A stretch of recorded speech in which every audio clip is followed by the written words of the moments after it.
If you're looking for something that can sleep a bunch of people, but you don't want a traditional bunkhouse where you have just this crappy kitchen and living room, stay tuned. I've got a good option for you right here.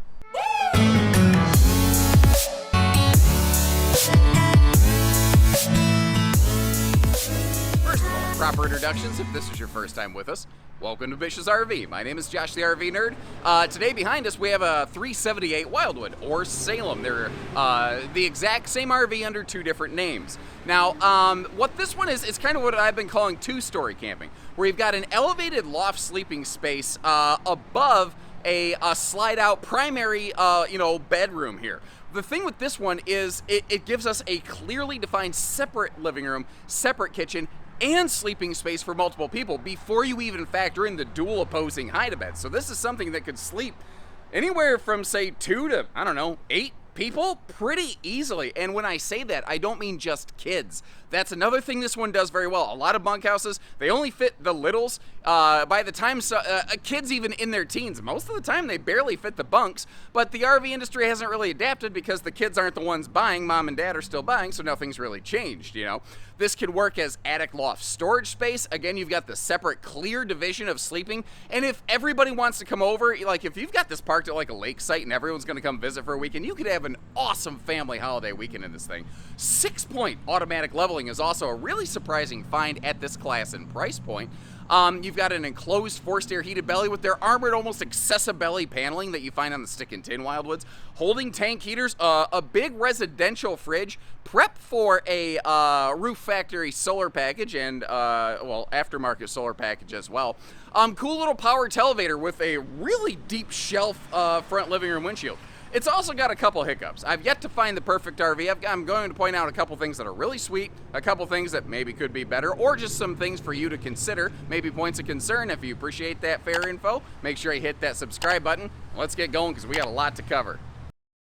Now, just to help you get your bearings here, because we've got like a dedicated middle kitchen, we've got a dedicated front living, then like all the sleeping's in the back. It actually kind of reminds me of the house I grew up in, where it's like all the living and activity was in one side and all the sleeping and utility was on the other side there.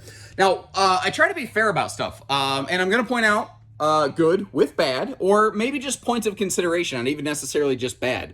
Like this RV does not have a window in the main entry door, but with that full viewing window right there, if someone comes and knocking at the door, I can certainly see who it is before they start walking into my RV.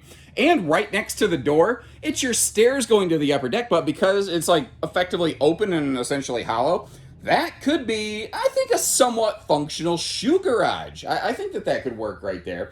Now, a lot of front living rooms will put some sort of storage here on the back of the theater seat wall. They didn't do that here because they actually expanded the available floor space you have down on the lower deck. We'll see that when we come back the other direction, though. The RV is outfitted with 30,000 BTUs of cooling power. We've got dual 15,000 BTU Coleman Quiet Series air conditioners, giving us a pretty good, powerful cooling package. And as we see up here, again, we've got that dedicated, separated front living space so that, you can have all the family activity going on here. Maybe you're having a late night movie night, but somebody's got to, go to bed earlier, they're not feeling good or something. That's all the way at the back of the RV, and it's long enough that I think it works, pretty darn well. Now, this is, as I mentioned, a set of dual opposing hide-a-bed sleeper sofas right here. They don't quite meet in the middle. Some people like that, some people don't. This is just one of the ones that happens not to. But you may have also noticed how we had a power televator above that electric space heat and Tootsie Toaster right there. That also does have a blackout privacy shade up there in case you want to straight blot out the sun. So that's a nice thing. But one of the other things that I noticed, if you have that shade up out of the way and the TV down out of the way, one, you've got amazing views and visibility on here. But secondly, that is one heck of a cat cubby up there. I could see that being a sweet little place for maybe a potted plant, if you want to add some greenery in here. Have your own little herbs, maybe, that you feed your family. I've seen stuff like that done. I joke about it, but I've seen it done. But again, I could see that being one killer cat hangout right there. Just make sure you, don't totally kitty garage that thing and totally close it off down there. Notice good outlet coverage all over that front entertainment center as well. And you may have noticed how this is a vaulted ceiling. No wide angle lens action in place here. And even on the sidewall of the RV, I still had plenty of headroom. Now, all of those windows you saw had blackout shades, but they also open for excellent airflow. And you see that little open side pocket beside the sofa right there? To me, that's a feature. I don't know if they intended it or not, but the fact that you do have that sofa right there, or that gap, is like the perfect place for like a TV tray, Monopoly, box or something like that. Like, I would find a use for that. I am also very happy with this heat massage theater seat right over here. I guess this would be more of a love seat since it's cuddle compliant. There's no center divider. But the reason I'm gushing over this right now is they are finally, in the RV industry, starting to move the USB plugs away from the inside arm. A lot of brands will put it right here, and if you shift your weight, you're gonna bust your USB plug or something like that. This is up here where it's out of the way, and since there's no cup holder built into this, there's not a chance of you really spilling some stuff into it. The other thing that I would be totally cool with is if it was mounted on the front, but this gives you easier visibility and access to your heat massage controls right there.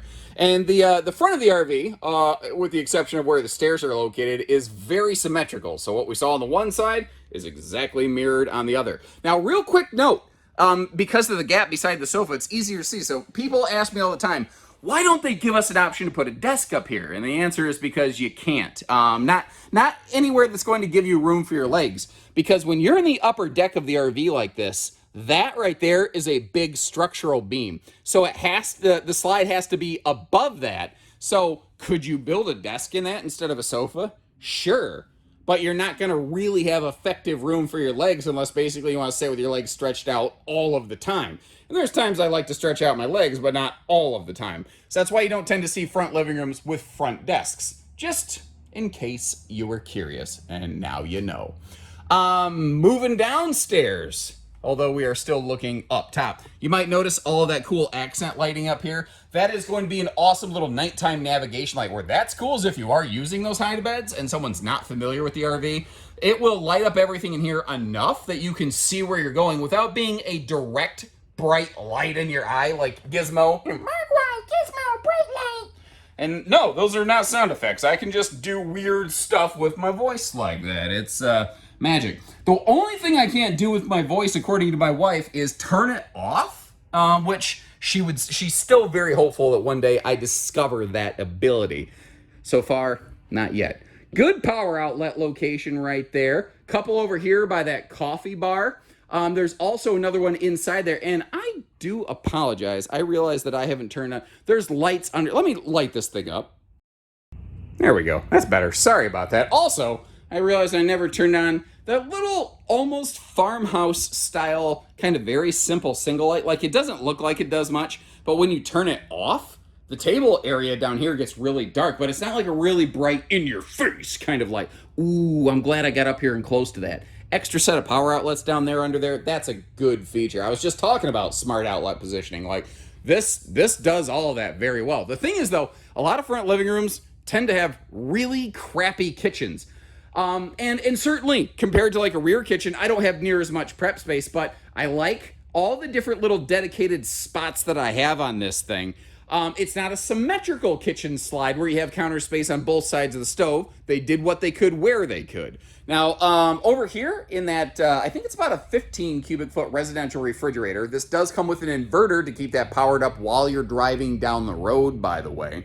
We see that there's actually pretty decent storage in here, and it's different, but I actually kind of like the drawer locations in this kitchen, because what that's doing for us is it's allowing us to put big stuff, pots and pan stuff, just basically bury it into the island or a giant trash can, where otherwise you just don't always have good space for those sort of things. That is, by the way, a big stainless farm sink. I know I got you up close and personal, but with that little roll-away dish drying rack, I don't know how obvious that was right there. Now, over here on the door side of the RV, the free-floating table and chairs leave some open potential here. If you were looking for a desk function, you could do that, and then maybe come up with a little upstairs Dinofa situation, maybe with those TV trays like I mentioned. And again, awesome visibility off the door side of your RV between the front seating and over here in the kitchen.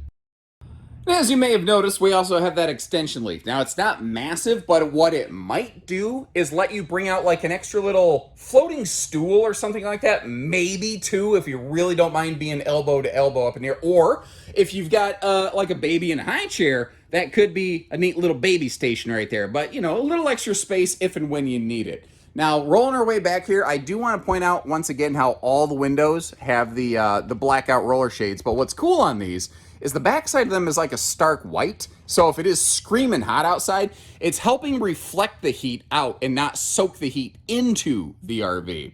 Now, over here in the bathroom, this is, you've probably seen arrangements like this before, but it is done well. It is done effectively. I'm going to try to go slow here, not to make you motion sick since we're pointing straight downish. I was very happy with the toilet space around this. If you're tall and long like me, you're gonna fit.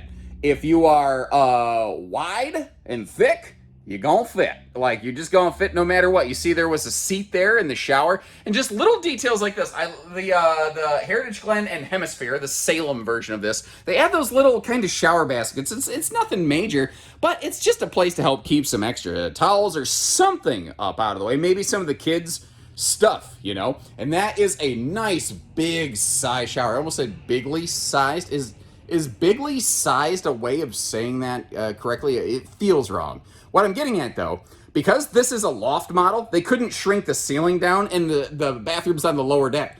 So, man, if you are looking for headroom in this thing, you have got it in spades over here. Now, sinking our way back, we've got that kind of, again, sort of residential feeling, almost just like, you know, a back door to the bathroom or something like that. Like, almost every house I've ever had, there's a bathroom right by the back door to the house where we come in, so that if we're outside playing or something like that, if we're hauling in groceries, we can come in, hit the bathroom, kick our shoes off or whatever, although this one does have a shoe garage upstairs, or in the front. Now, we've got a staircase here instead of a ladder, so it's just a little bit less likely for kids to maybe slip and trip on their way down. I'm going to back up just a second. I want to point out this extra large top platform here, though. I think that's a cool safety feature because you're making a transition around this corner. Not to mention, it's a nice place you could maybe put some baskets for storage. And I don't have the lighting on in here currently, just to kind of showcase the sort of natural light that you have in this. I think it's still nice and light and bright in here. But setting up my camera, doing a little hop around maneuver here, you can see that there's actually some pretty decent space in this. Again, that vaulted ceiling really opens things up very nicely in here. And even if you're, you know, long and leggy like me, if you're rolling around, you're not belly army crawling around this thing the entire time. It really was not bad in here. And there is that little bit of an upstairs entertainment center there. If I'm going to be absolutely nitpicky in this area, you saw it by the entertainment center too, but the storage up here, it's open face storage. And yeah, I can pile a lot of kids' clothes and stuff into that, but we're all the way in the back of the RV, and I feel like that stuff's gonna bounce around a lot. And I do think in this loft, you're probably going to come up with like little clothes basket kind of systems, you know, if you're going to spend some serious time in one of these. It just feels like maybe even a cargo net or something to help keep stuff up in there would be handy. But the headboard mounted outlets and everything, this is a pretty well executed loft. But then again, we're not quite done yet because we've got our primary bedroom right down below.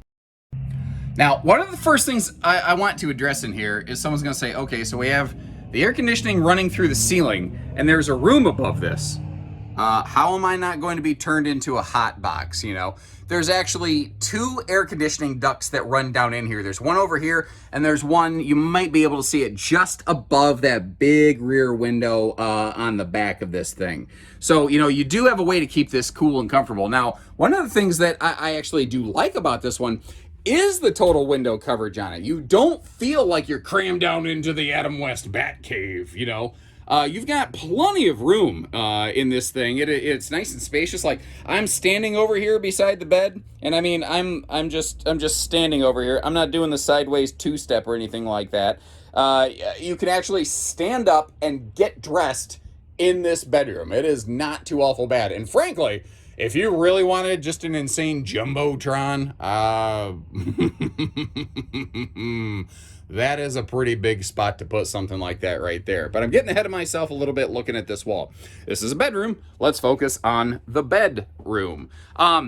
They in these Heritage Glens and in the Salem Hemisphere, they do an interesting thing. They outfit them with an Olympic queen, which isn't something I had heard of, but what I found out is that is a standardized measurement of bed sizing. It's 80 inches long, so it is a full length. So the Bed Goblin Union, the guys, Ned, Ted, and Fred, who live under the bed to eat your feet when you're not paying attention, they don't like this bed because it's long enough. But it's 66 inches wide. It's a different kind of size. It gives you a little more space to stretch out. It's not quite a king, but most RVs don't have a true king anyway. An Olympic queen sounds like a goofy thing, but if you start Googling it, you actually can get normal sheets that fit this or replacement mattresses. You might have to look a little more than just a traditional queen, but they are out there. So, they don't come with a king option. They don't come with a traditional queen option. However, you can shave the plywood under the bed base on this to make it a true queen if you're curious. Now, again, trying to be fair, this RV is very, very cool. It does have very limited hanging storage space in this bedroom, especially if you choose to utilize that combo washer dryer prepped cabinet over there beside the bed, right next to where my feet were standing earlier, because that is also functioning as a hanging closet in this one.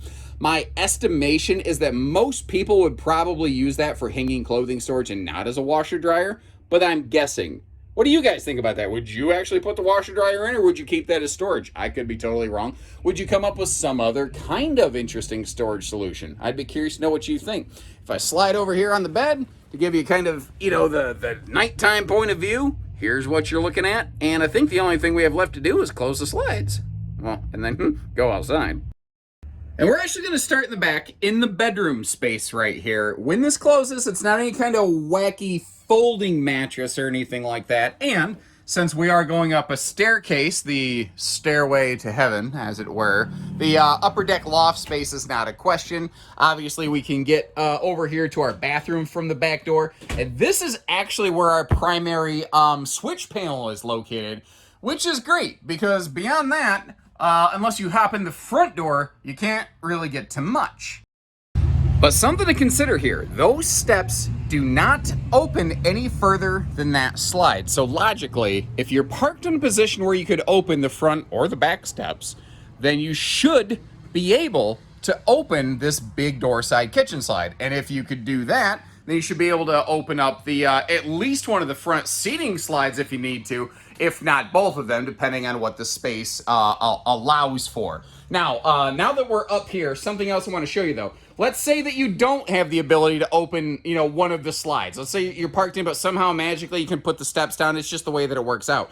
When the slide is closed, when the kitchen slide is closed, you can still get to part of the fridge and part of the freezer. Well, actually, you can get to all of the top and you just lose one of those little bottom doors. So it's not full, one stage, easy, obvious traveling access, but it can be somewhat functional. And I would be curious, do you consider this something that is, travel stop, maybe not friendly, but at least capable? And man, I tell you what, I gotta give some credit to our lot management team out here. They parked this thing with, I think, about 1.5 inches to spare. The fender skirts are almost kissing down there. Anyway, it's a little bit difficult to see, so apologies, but if you look in between these slides, which almost looks like Indiana Jones when the walls are closing in, you might notice that there's TV hookups right there, right on the face of this thing. As I back up a little bit, we kind of mentioned this inside, and if I didn't, I meant to, apologies. There's always a lot running through my mind, and most of it comes out of my mouth. Usually things coming out of my mouth are not the problem. Things not coming out of my mouth tend to be the problem. What I'm getting at, no window in the entry door, but you do have a window right beside it. I also like that nice big entry handle giving you something pretty substantial to hold on to. But what if you want a window in the entry door. That is something that could be added. Now, manufacturers don't typically cover work they didn't do, but we do stand behind our work at Bish's, so that's something that we could knock out for you. See the propane quick connect right over here, also under the awning location. Heated enclosed underbelly, radiant barrier running through the belly, and you notice how that's a little bit different type of belly material. That is what I like to refer to as the armored accessibelly. That's a phrase that the stick and tin Wildwoods came from. Actually, brands like Cedar Creek and Cardinal were the first ones using that material. It's a sectionalized paneled underbelly enclosure that gives people the ability to do some service work without necessarily, ripping apart the entire underbelly one-piece enclosure or cutting like an access panel or something like that in there. It just gives it a cleaner look overall. Now, again, we've got 6-point automatic leveling on this, which is one of those, when you're at this class and category, there's a lot of 4-point leveling systems out there because you read the brochure, it says automatic leveling, and you're like, hell yeah, we've reached the good life right there. And then it's a 4-point system, and there's nothing wrong with that, but a 6-point will be more stable when you get to your campsite. Now, down inside here, we've got the little quick jacks on the front jacks, by the way, so you don't have to sit there just holding that button for an hour and a half. I've got my battery just kind of chilling over here, but we've also got a factory prep setup for dual batteries, which is kind of cool. The advantage there is, depending on what batteries you won't have to do any extra wiring. And that kind of was an interesting little, point counterpoint. Sort of good, maybe not good kind of thing. I like that this door opens sideways because it makes it easier to get into that compartment since this is both sides basically are under a slide. But it doesn't have any kind of strut or holdback, so it is a little bit at the mercy of the wind. And apparently there's a train not too far away. I'm sure you can hear that in the background. Enclosed, water station hookups over here and cable hookups over on the right-hand side.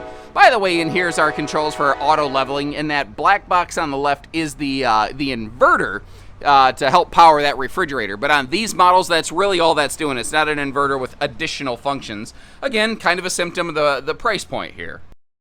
Now, we're parked in close together, so I'm jumping around a little bit more than I would. It looks like the, the delivery of this RV sprayed some stuff on the sewer things here. But this is a good point to be able to show you a couple things. First of all, one of the things they did very well on this RV is it is a single sewer outlet camper. It has but one crap cap. However, you might notice the gate valves are exposed. Now, the black tank gate valve is enclosed, but the gate valves here for the gray, those are exposed. So keep that in mind. Depending on where you're camping and how you're camping, that might be a thing to consider. Notice, though, we've got an automatic leveling jack just in front of the tires and an additional one back here. That is going to provide some awesome stability for this RV. Very handy when you've got a tall rig with people climbing up and down and kids crawling around, not making you motion sick. And again, it's a drop frame, but it's a rear drop frame. You can see where your bedroom actually drops down below the primary floor line there. Now, in my videos, I strive to be fair. I want you to understand what you're getting for your money. This is both its greatest asset and its greatest liability, because that rear drop frame is literally what essentially makes this floor plan possible by giving us a bedroom that we can actually stand in with the loft that you can kind of crawl around in up above. But it also means that it does have a lower rear clearance. So depending on where you're camping and where you're towing, you may have to consider the fact that you don't want to be butt dragging this thing like a dog scraping their backside across your brand new carpet. You ever notice they never seem to want to do that on the old carpet? No, it's like dogs have this internal like carpet GPS where if you put fresh carpet down, they are going to scrub their dirty butt straight across that thing, and I don't even know why. I do like, though, that they at least give us a full rear bumper. Now, over here, again, being fair, point counterpoint. It does have a nicely sized awning, and unfortunately I cannot give you even a remotely good look at this, but that awning is very heavily occupied. So that awning has, the big deep dining slide in it, and both sets of steps are those stable steps. So a good chunk of the awning space has been consumed by the RV itself. That's a give and a get. You're getting more interior space, you're giving up a little bit of exterior function. I think what I would do is right about where we have this park pole sitting here on our site here in Coldwater, Michigan, where I'm at today. I would put like an easy up screen room back here so that I could maximize my potential awning space, and when I don't need it, I just throw it in that outside front storage compartment. And then, of course, a little quick look up top. I've been on a lot of roofs in my day. Oh, actually, hold on. I'm sitting right next to another Wildwood fifth wheel that actually does have their 100-watt factory roof package or solar package installed. So just to give you an idea that yes, you can get that straight from the factory. It's going to be a minimal battery storage maintainer. It's not something that's even going to offset that fridge, certainly not. But if the RV is going to be packed away for a while, it is a nice way to keep the battery topped off. So when you go to hit that automatic leveling system, it's there and it's ready, and you can get hitched up and head on out rawhide. White AC shrouds for maximum effectiveness. And again, standard roof solar prepped. Once again, credit to our lot management team, man. It's like they must have played a lot of Tetris growing up as kids. They got these things just fit together perfectly. This is a cool model.